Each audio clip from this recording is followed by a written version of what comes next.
Oh, it says, Oh, now it's live.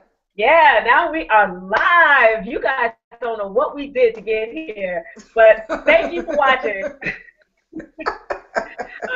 It's Yada from Fitale Fit Club, and I am so happy to present to you our awesome speaker for this webinar, Fitness Myth Busted. We are joined today by entrepreneur, best-selling author, and sports medicine and sports nutrition specialist, Dr. Phoenix, and YouTube fame star. Hey Hey guys, guys. Hey, Dr. Phoenix, how are you today? I'm awesome. How you doing? I'm doing good. I'm doing good. Cool. So we had about 35 to 40 questions that you all asked of Dr. Phoenix, and let me tell you, that could go well over this 1 hour. But Yes. we did pick our top 10 or 11 questions that Dr. Phoenix is going to share with you today. So sit back, relax, get your smoothie, and listen up because this is information you really, really want to listen to, okay? So we're going to jump right into it. You ready? All right. All right. So what would you consider the one of the top fitness myths that is out there?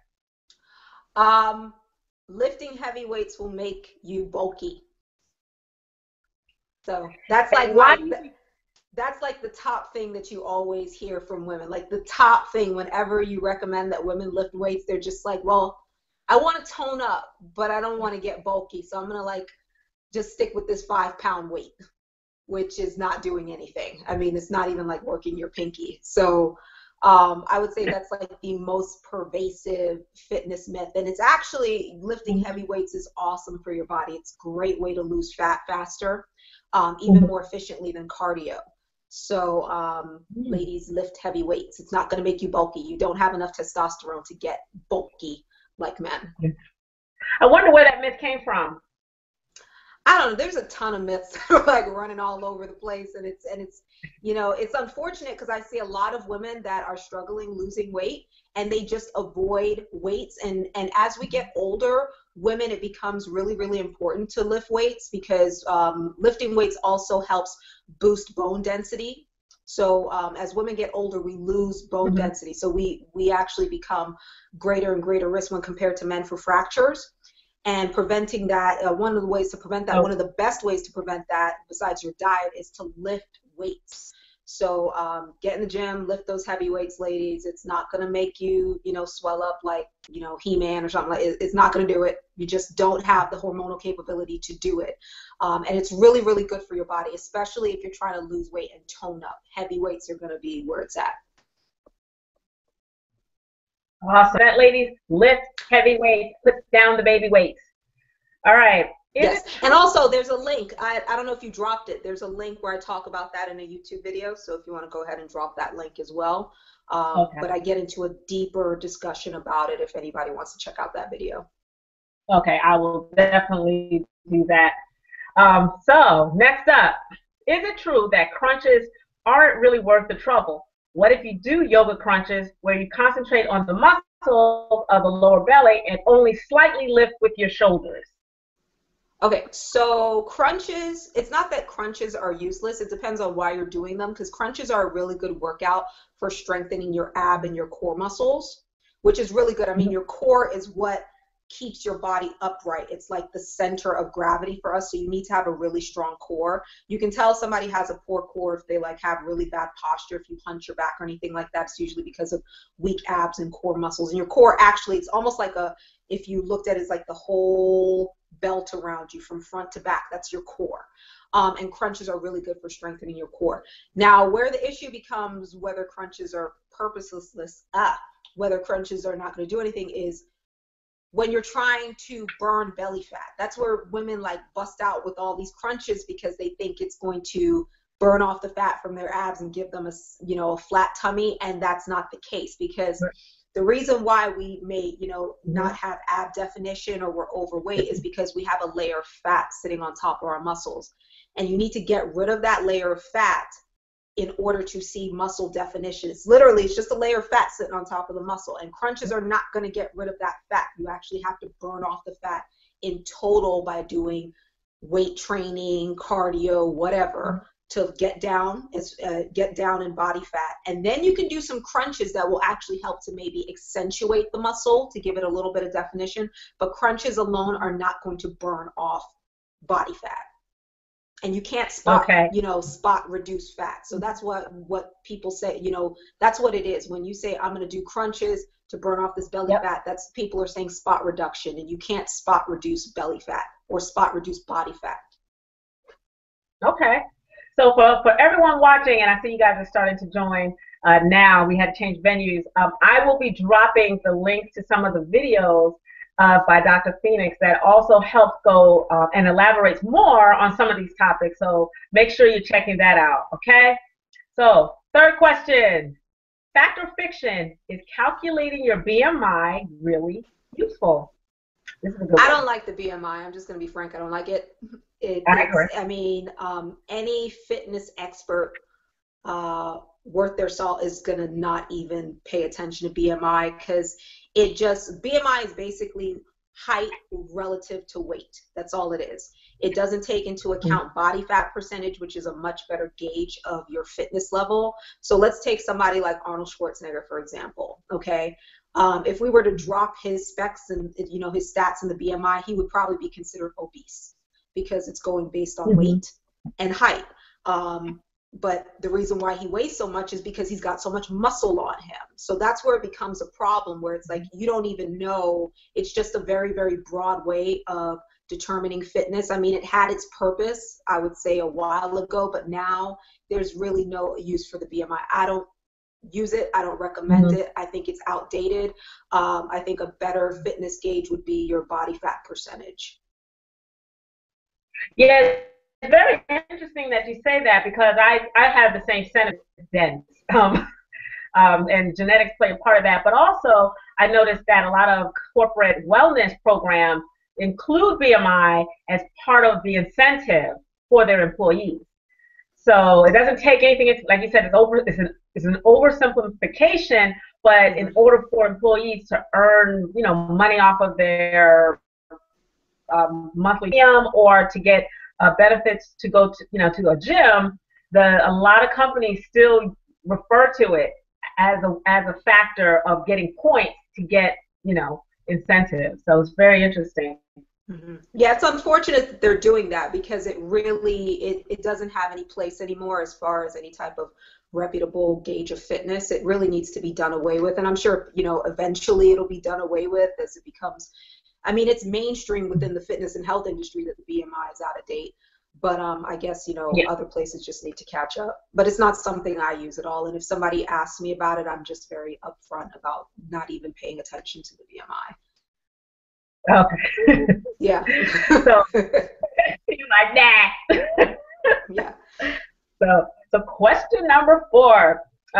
Are low-fat, fat-free, low-calorie items really all that much better for you? Turkey bacon, turkey sausage, margarine, or I can't believe it's not butter. How much more? I can't believe it's not butter. Because it's not butter. Well, okay, so let's start with the low-fat foods. The problem with low-fat foods is, and this is the whole fat phobia. There was like in the 80s and 90s or whatever, there was like the fat and low-fat craze, and fat makes you fat, and that's been thoroughly disproven. I mean, there's studies showing that diets that are high fat are actually really good for you. And fat is necessary for overall health. I mean, it's necessary for brain health. There's omega-3 fats. Like, you definitely don't want to cut out too much fat from your diet, because you could end up making yourself sick. You can even make your hair fall out if your dietary fat drops too low. So when it comes, now let's talk about low-fat foods. What people don't realize is that fat is what gives food its flavor a lot of times. And when you take the fat out of food, it tastes really bad. So then manufacturers, to make it taste better, have to add in an ingredient. And the most common ingredient to put in to make something taste good is sugar. So what you'll see with a lot of low-fat, no-fat foods is if you took the full-fat version, its counterpart, and flipped them both around and looked at the nutrition facts, the full-fat version will have less sugar, than the low-fat version, and that's not good. I mean, yeah, you might be thinking you need to cut some fat out of your diet, but you don't need to be replacing it with sugar. So Right. I'm not a fan of just going after low-fat everything. And when it comes down to it, at the end of the day, how you're going to be able to tell is just to read the nutrition facts, because I don't want to make a broad statement and say, well, all low-fat stuff is bad and you should go for the full fat, because that's not the case. What it's going to come down to is reading the nutrition facts. But once you start reading the nutrition facts, people are going to be really surprised when they start. Let's take milk, for example. I mean, cow's milk. If you were to pick up the whole milk off the grocery store and look at the back, I mean, it's got some sugar in it. Like, there's lactose naturally, that's milk sugar. But if you took the low-fat version and turned it around, what you're going to see is that has more sugar added into it, because they've skimmed off some of the fat. That takes away some of the flavor, takes away some of the consistency. So we got to add another additive in there to give it some taste. And that's one very, very common food that I know if you went to the grocery store right now and looked, you would be surprised to see that the low-fat milk actually has more sugar than the full-fat. So that's the low-fat issue. Now, what was the next part of that question? So they're also asking, like, are turkey bacon, turkey sausage alternatives good for you?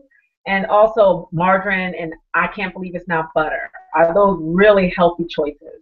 Well, just margarine quickly. No, margarine. No, margarine is not good for you. Yeah. I don't know what's in. I can't believe it's not butter. I don't know. I'd have to look at the ingredients. If there's margarine in it, then no. Because consistently people agree, like, margarine is just not something you should be eating. Right. Now, with the turkey bacon and stuff like that, it really depends on the processing. Because, like, I've gone to Whole Foods and I eat bacon. I don't see any problem eating bacon.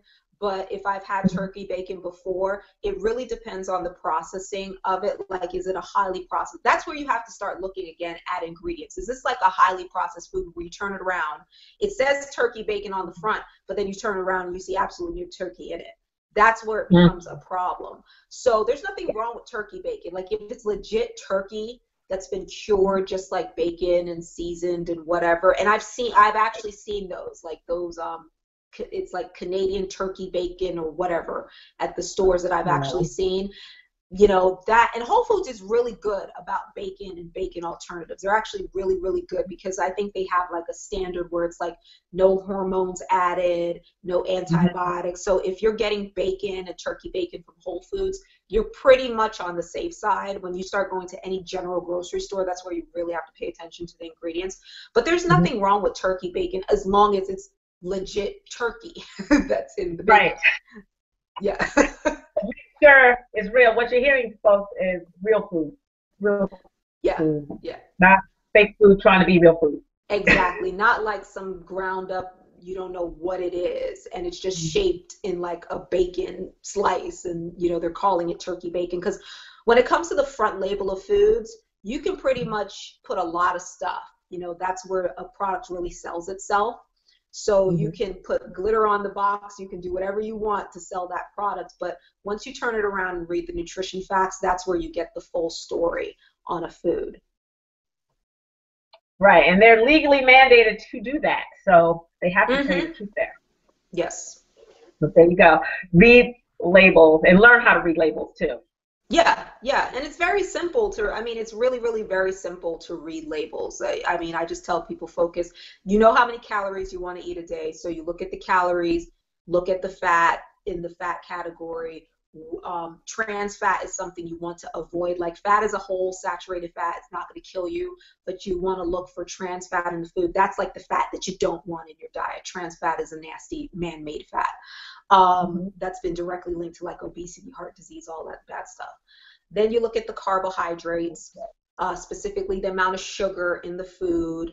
And then you look at the protein. I like to gauge food on, is there more protein than sugar in the food, as just a general comparison. I'm very big on protein, high protein diets. So if something has more sugar than protein, to me, that's not something that I should be eating on a regular basis. And then you go into the ingredients list and you just scan the ingredients list to see, you know, if it contains what the product says it is. Okay, so not more, no more sugar grams and protein grams. Make sure you scan the ingredients list and be informed, pretty much. Just read the Yeah, back yeah. label because that's the important. Yeah, That's the just important. flip it around, and it's very, very fast. I mean, once you get into the habit of, I mean, you'll be able to do it in like 5 seconds. You turn around and just look at it quickly because your eyes are just going to go to the, the main areas on the back of the label, and it's not. People get intimidated by reading labels, but it's because they're trying to focus on everything, and it's just those main bullet points that I pointed out. All right. So next up, and this is a primary topic that comes up in my forum every single day. Okay. But I would like to get this settled once and for all. Is it true that waist trainers don't really work? They, they just cause long-term harm to organs, or do they do any good at all? Waist trainers. Okay. How I've been seeing people use waist trainers on social media, Mm-hmm. harmful. Okay. Mm-hmm. Waist trainers can have a place because if you look at the whole dynamics of a waist trainer, it's very similar to the belts that Mm-hmm. bodybuilders or people that are lifting weights use to just stabilize your core. Okay. But what I see a lot of people doing with these waist trainers is wearing them because they think it's going to melt off fat magically, Mm-hmm. you know, or it's going to shrink their belly if they wear it long enough. And you and I had a discussion about this. I've got a friend of mine, he's an emergency medicine physician, and he's talked to me about increase in visits in the ER where he works from women that have fractured ribs, micro fractures in their ribs, or just full Mm-hmm. out fractures from wearing these waist trainers. They Mm-hmm. didn't realize that it was the waist trainer doing it. And just upon Right. questioning, because they thought it was a case of like domestic violence where they were getting beat, because rib fractures are very, very common in domestic violence. So you got to ask about that. And Mm-hmm. it turned out that these women are wearing waist trainers and they're getting fractures in their ribs. So from what I've seen people using, like just everyday people using these waist trainers, I don't think they're using them correctly, safely. And if it's just a matter of using it to lose weight, it's not helping you lose weight. I mean, Mm-hmm. if you were telling me, okay, I'm wearing, and even then, if you told me that you were wearing it to just help you have better posture and stabilize your core, Mm-hmm. from what I've seen with how tight people are making them, it's restricting breathing. So that's not very good. So, I mean, as a whole, I haven't seen a circumstance on social media with these waist trainers from everyday women that are getting them where I would be like, yeah, that's something that I would do or recommend. Okay. Yeah. Yeah. And some people say they use it to manage their appetite. I guess it tells them when they're full. Well, I mean, that kind of yeah, So if you're I don't know. squeezing your abs close, and you're restrict, Mm-hmm. I can see how some people would come to that logic. I really do. But it's just not safe overall. It's just a waist trainer to me is not something that anybody should just get willy-nilly and just slap it on. Because like I said, you could even be doing damage to internal organs that you don't even realize. That's the problem. And Right. I just, to me, it's not worth it. I feel like it's something that people are going to out of desperation. Mm-hmm. And truthfully, if you just get your diet and your exercise down pat, you wouldn't have to go to something like that. Right. Awesome. Okay. All right, guys. So there is the truth on waist trainers. The doctor said it. Must be true. Hey, it's up to you. Do whatever you want. It's up to you. I can't stop anyone, but I'm just here to Right. give people the my personal opinion and the education behind it and the whole biomechanics so they understand there is the potential for damaging yourself internally with wearing this type of device or whatever you want to call it. So just be mindful of that. I mean, at the end of the day, you're an adult. You want to do it, go ahead and do it, but recognize that there might be some side effects and consequences that come with it. Absolutely. So the next question is around the second favorite topic that comes up almost on a daily basis. Is it true that ACV drinks we've been sharing recipes for help long term for bloating, etc.? Or do the effects come to a screeching halt as soon as you stop drinking it? Okay, And so I'm going this to is share it. actually a video. Yeah, so go ahead and share that link. It's a really awesome video, and I know women are going to like that because apple cider vinegar, excuse me, has a ton of health benefits. That's something that I actually do drink daily myself. And is it a magic weight loss elixir type thing? No. But it does have certain properties that help promote healthy weight loss. It can help promote satiety. So that's just like a sciencey way of saying, you know, feel full. Because it has certain properties to it, it can also help balance blood sugar. And balancing of blood sugar is really important for fat loss, and it's also important for controlling hunger. A lot of times people who find themselves constantly hungry and their appetite just swinging wildly during the day is because their blood sugar is out of whack. They're just eating foods that are causing their blood sugar to rise and then crash. And apple cider vinegar is something that helps to stabilize blood sugar, so it can help stabilize your appetite during the day. That's actually something that I have experienced with apple cider vinegar. Also, it contains pectin, which is a type of fiber, and we know fiber is something good to consume. It helps you feel full. Also, it's good to keep the, you know, the GI tract, the colon clean. I don't know what recipes in that question when I read it, what recipes you guys were sharing in the group with apple cider vinegar. Typically, when I have it, I will have it with just plain water, or I will mix it into a smoothie, just like a capful or a tablespoon. And the reason why I mix it into a protein smoothie is because the apple cider vinegar actually helps degrade the protein in a better fashion. So there's a slower release of the amino acids. So if you think about it, like, have you ever like tenderized meat before? Yes. Have you ever tenderized it with apple cider vinegar? With like, you need some kind of acid or some kind of. Yeah, the acid is like what helps tenderize the meat. So it's the same kind of concept because meat contains protein and amino acids. So if you add something like that to a protein smoothie, it's going to kind of have that same effect. So that's why I like to add a little bit of ACV to my protein smoothies. I don't do it all the time, but every now and then I'll do it.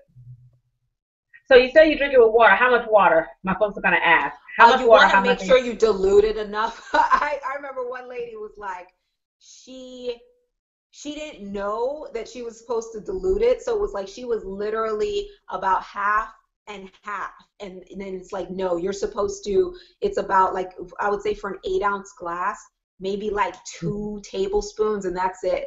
Like, you don't need to douse yourself with apple cider vinegar. I mean, realize this is acidic, you know, it's an acid.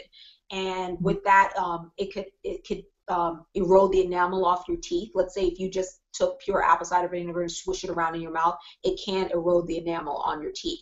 Also, you could cause, like, you know, just GI upset because you're downing this acid. So you want to make sure it's properly diluted in water. You just need a little bit, just enough to flavor the water, and that's it. You don't have to overdo it.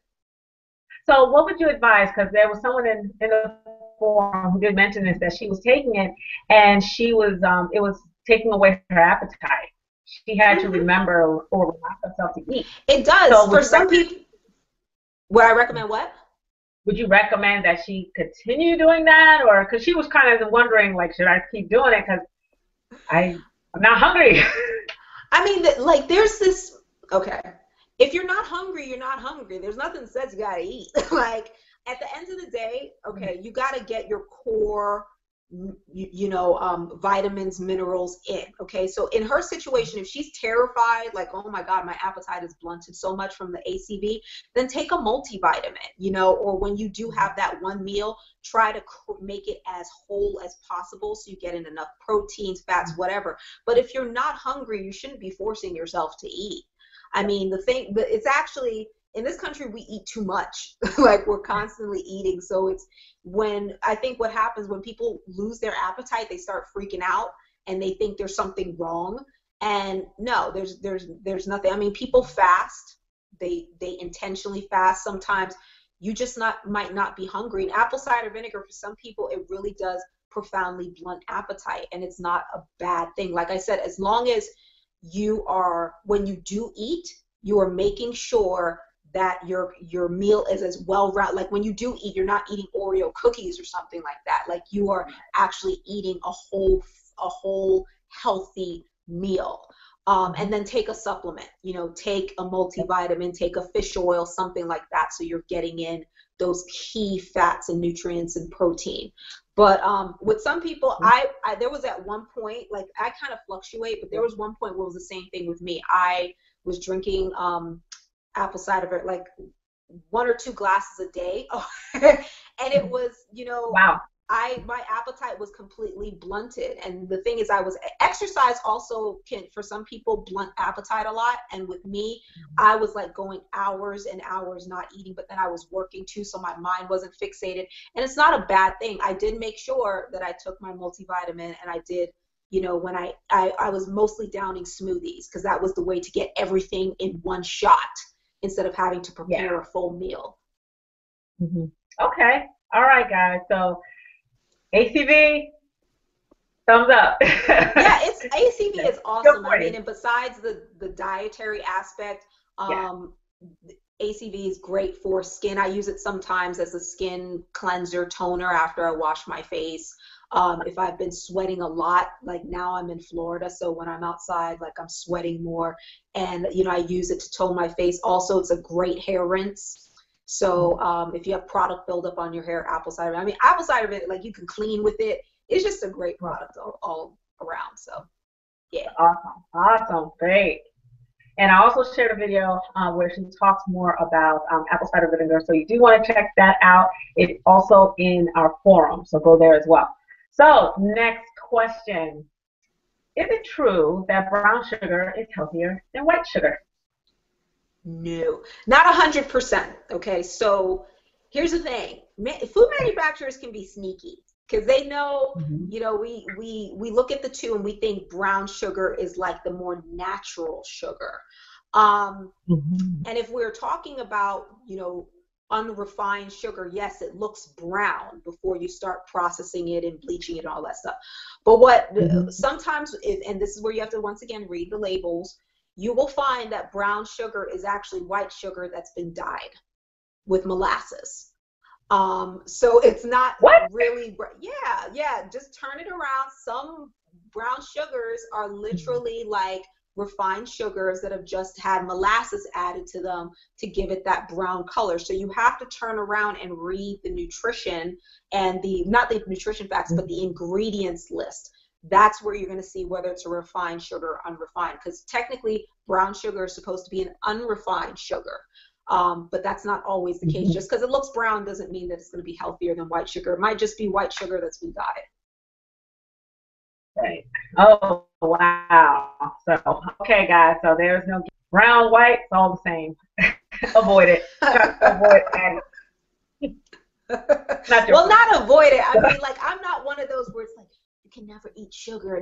No. I have cheat meals. I love food. I enjoy food like this. And I tell people, like, take a realistic approach to it. Like, if you want to have the brown sugar, just don't dupe yourself into thinking that this is like healthier than the white sugar, because at the end of the day, you have to read the ingredients list. Absolutely. Absolutely. So that's a running theme here. Read the ingredients list, the nutritional facts, which is on the back. That's where all the propaganda isn't on the back. It's on the front. So next up, when you are at a weight loss standstill, what should you do? And I will be sharing a video from Dr. Phoenyx about this topic as well. But she's yes. For you now. So if you hit a plateau, that's what we call like the standstill, the plateau, the weight's not coming off, something's happening. The reason why you usually hit this is because your body is now adapting to the workout. People don't realize that when you do the same exercise over and over and over again, we develop muscle memory, and we just become very efficient at doing the exercise without even thinking about it. And this goes for everyday people as well as athletes. That's why some athletes are just awesome and they can keep hitting that shot from the same area without even really thinking about it, because you develop muscle memory. Where muscle memory is awesome, but then it can also be an Achilles heel, because like let's say you're trying to lose weight. Now it's like you've adapted and you've got to now switch things up a bit. What I call is just throw the curveball. Now you've got to do something different. And for instance, the video that you're sharing was where I talk about running. I know a lot of people take up running to lose weight because they hear, you know, running burns a lot of calories, and they're running, and then eventually gets a point where they're not losing as much weight anymore. It's like the weight was coming off fast and now they plateaued and they're stuck.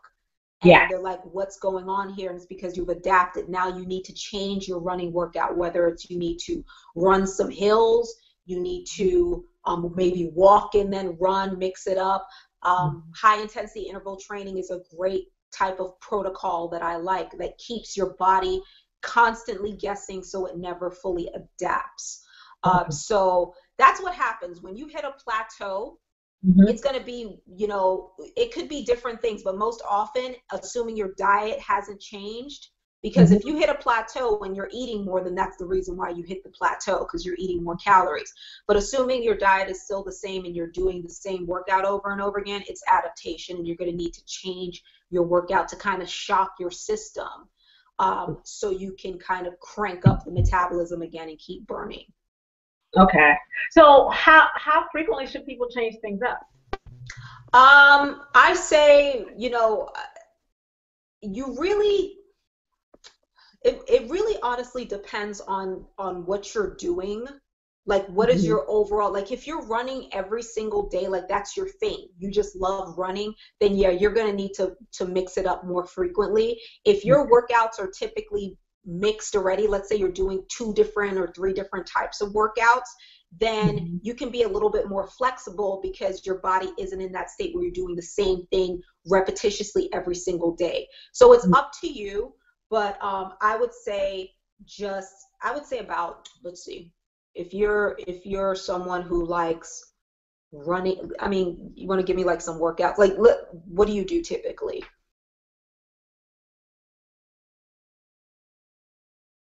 Yesterday we did obviously a warm up for 10 minutes, and then we did 6 laps around, which is a mile jog, and then we did sprint intervals.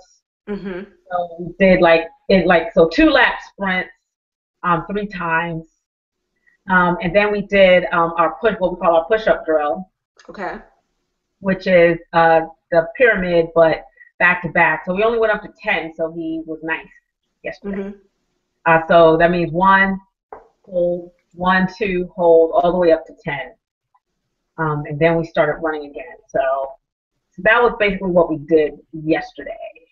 Okay. So that's a pretty varied workout. Like, that's not the typical, unless somebody, you know, is working out with someone like a professional. Usually people, when they hit the gym, they jump right on the treadmill.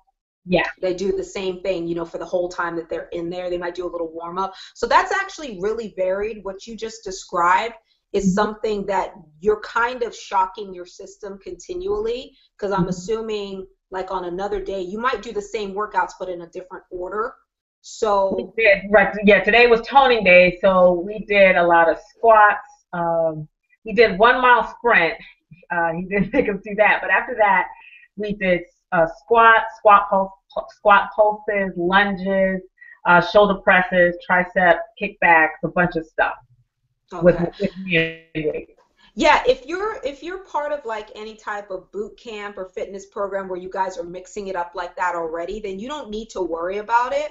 But if you're doing something on your own where you haven't really, you know, thought of the program, you're just like, I'm going to walk on the treadmill or jog on the treadmill every day, then I would say like every other day, you need to throw in some sprints. You need to throw in some high intensity interval training in the thing. So like, let's say one day you could do your steady state kind of jogging where you jog. The next day you need to do the high intensity. And the thing about high intensity is that the following day you need to have a rest day, because high intensity is so taxing on the body. You need to recover. So that's a good thing about it. So like, let's say somebody likes running. How I would probably set it up is like Monday you just run. Tuesday you can do the high intensity. You can take Wednesday off completely, or you can walk, but walk, I mean just chill walk, no speed walking or anything, like just chill. Yeah. Thursday, you could go back to your running again and just cycle that same thing over and over again. Like Mhm. that's perfect. You know, you're not going to get adapted to your workout doing it like that. So that's what I would recommend just at the basic. But if you're already on something like what you described that you're doing, that's Mhm. perfect because you're already varying things that your body's not going to adapt. Okay. Cool. So guys, change it up. I know you like the ellipticals. I know you like the treadmill, but crank up the incline a little bit. Very Yeah, even on the do some treadmill, things like to. treadmill doing like I'm a fan of like doing side shuffles and running backwards on the treadmills. Don't put it at high speed because you don't want to fly Like off a the little place. speed. But I mean, like, you got to realize, when you change direction, you're engaging different muscles now. So when you're moving to the side, like you're shuffling to the side, just shuffle, that's a totally different kind of movement, a different kind of feel for your body. You're still on the treadmill, but now you've changed it up a bit, so you're not going to adapt as if you were just running straight the whole time on the treadmill. So you can stay on the treadmill, just Mhm. up the directions, like turn directions sometimes, set it really low and just walk backwards if you want. Just mix it up. Okay, sounds great. So that is great tip. So if you love the treadmill, definitely just change direction, shock your body. Awesome. And be So, careful when you do it. I don't want anyone like I flew off the yeah, and if you hold on gotta to the rail. Hold on to the yeah, rail. yeah, like if you need to Don't slow. stabilize it, because I know somebody's gonna set that thing like on fast speed and try to run backwards and end up Yes, just yeah. I dare say start at one and it's gonna be real slow. But until you get used to the movement, Uh-huh. then change it up. But you Exactly. don't just stop. Oh my goodness. So next, this is a big question in the forum. Is there a best time of day for different workouts, morning versus night, for weight training, cardio, etc., etc., and why? Yes, if you want to look at hormones, there are different times of the day where it becomes Mm-hmm. more efficient. But the reason why I don't, with the exception of morning workouts, okay, I'm a big fan of morning workouts because your body is in a state hormonally where your insulin is very, very low. And this is something I talk about in that video, Fasted Cardio. I think you're about to share it. Um, but Absolutely, I just heard it. first thing in the morning, your insulin is the lowest that it's ever going to be at because you're in a fasted state. And insulin is a fat storage hormone. When insulin is elevated, you cannot burn body fat. You just can't do it because it suppresses the fat burn process. It puts your body in a state where it wants to hold on to fat. So that's why I like exercising first thing in the morning, or I like exercising on a empty stomach. So let's say during the day you've had your lunch or whatever and you can't exercise in the morning. Well, then you go in the evening, but you have your last meal maybe 2 to 3 hours before you hit the gym. You don't eat something. This is assuming you're trying to burn fat, you're trying to lose weight. Right. Okay, because if you're trying to build muscle, then you don't have to worry about it. Right. But if you're trying to lose body fat, then that is the most efficient way to do it because you want your insulin to be low when you're working out. If you're trying to burn off fat. Okay. That said, studies show also that people that are morning exercisers are more consistent exercisers. Those are the people that stick with their program because it kind of sets the tone for the rest of the day. Like those are the people where it's like they wake up, they exercise, they're energized, they've started their day off on a healthy tone, so they're more likely to keep that ball going. So it's like when it comes time to have breakfast, they're most likely going to make something healthy. When it comes time to get lunch, because they're already in that healthy mindset, okay, because that's how they started their day. Versus someone who may have started their day eating like junk and whatnot, and then they look at like the evening time as a time to make up for all the damage that they've done. Like that's, so I'm a big fan of working out first thing in the morning just because of my personal professional experience and then the studies that back it. And not even just first thing in the morning, but just morning exercisers. I think morning is and then also what people don't realize is that exercise is very energizing. People think, depending on what you do, exercise can really be like a shot of espresso. you know, to your body, where you're just like up and ready to go. That's how I feel when I exercise in the morning. And I typically will jump rope or walk or lift weights or something. That's usually my I usually cycle between those types of 3 workouts. And I always feel just like, whoa, you know, in the morning. And I know a lot of people that were not morning people. Once they started exercising first thing in the morning, they really transitioned into loving their mornings. Like they're more alert, they're more awake. I mean, the studies have shown people are more productive that exercise first thing in the morning. When they go into work, they can think clearly, they're more focused. So I'm a big fan of exercising in the morning. Now, let's say you can't do it, okay? At the end of the day, you have to pick which fits your lifestyle, because I do know people who exercise in the evening, at night, and they're very consistent. You know, they're on top of it. So I'm not going to bash people that exercise in the evening or say, you know, it's terrible. It's what you can stick with consistently. If you find that you can do in the evenings, you like exercising in the evening, you don't want to change it, then don't change it. Don't just switch it to the morning just because some study says you should do it. Like, you need to do what you can stick with and what makes you feel healthy and what's giving you results. If you're getting results with what you're doing, then you stay with it. Absolutely. Absolutely. So to a certain extent, you know, studies have shown that, you know, morning exercisers, you know, there's a lot of benefit to that. But again, it's all about your lifestyle and what's right for you, and knowing your body and knowing what helps you get the results that you want to get. So there you have it, folks. So that's a good one. Next up. Okay. Just coming. They just keep coming. Yeah, this one is one that I used to believe a lot about, and I would like to get I can't wait to hear your perspective on it. But, so here we go. Is it true that the more you sweat, the more you're burning? The more you're burning, or the more fat you're burning? Yeah. The more you burn it up. Yeah, the more I'll insert a word here. The more fat you're burning. That is absolutely false. Sweating is just a byproduct. It's just the way that our body cools itself. That's, you know, it's a thermoregulated just process to protect ourselves. You know, we sweat, the air hits us, our bodies cool. That's all it's for. It's for cooling, thermoregulation. It has absolutely nothing to do with burning fat. You can have someone that's sweating up a storm that's not burning any fat, and somebody who's not sweating at all that's burning a lot of fat. Like with me, when I was living in the DC area, I did not sweat up there ever when I was working out. Never, no matter what it was, I never sweated. Now, you know, I'm sweating a little bit more, but I think it's more with the humidity here, because the sweat is going to naturally start to bead on your body more easily down here because of the humidity. But the sweating has absolutely nothing to do, and this also bleeds into, I know a lot of, I love saunas. So let me say that off the bat. I love saunas. You know, I like to go about once a week to a sauna.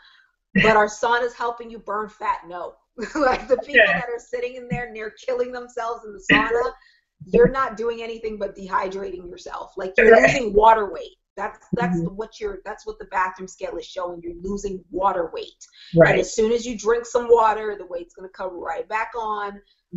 So no, sweating is not an indication at all when it comes to burning fat. And I used to swear by it. Oh yeah, I'm sweating up a storm. My shirt is all drenched. I'm burning fat. No, it feels good. Like the sweat. I like when I break a good sweat. I actually feel bummed sometimes when I don't break, because it's just that cooling feeling. It makes you feel like you've really done something. Yeah. But it's not fat. You know, you maybe have burned some fat during the process, but the sweat is not an indication that you burned fat. Right. Okay. All right, then. So there you have it, guys. Okay. You do want to sweat if you need to, if your body needs to cool off, but it doesn't necessarily mean you're burning fat. But keep at it anyway, regardless. Yeah. And from like just a general health standpoint, sweating is really good too, because that's why I like saunas. They're really great for your skin, because your skin is your largest organ, and your skin is one of the best and fastest ways to get toxins out of the body. So sweating really facilitates that process. That's why I like saunas. That's why saunas are really popular in like alternative medicine and whatnot. Just sit in a sauna and just sweat. So don't think like, you know, the sweating is just totally useless now. Like if you've been going to the sauna, you're just like, oh, I'm not going to go anymore.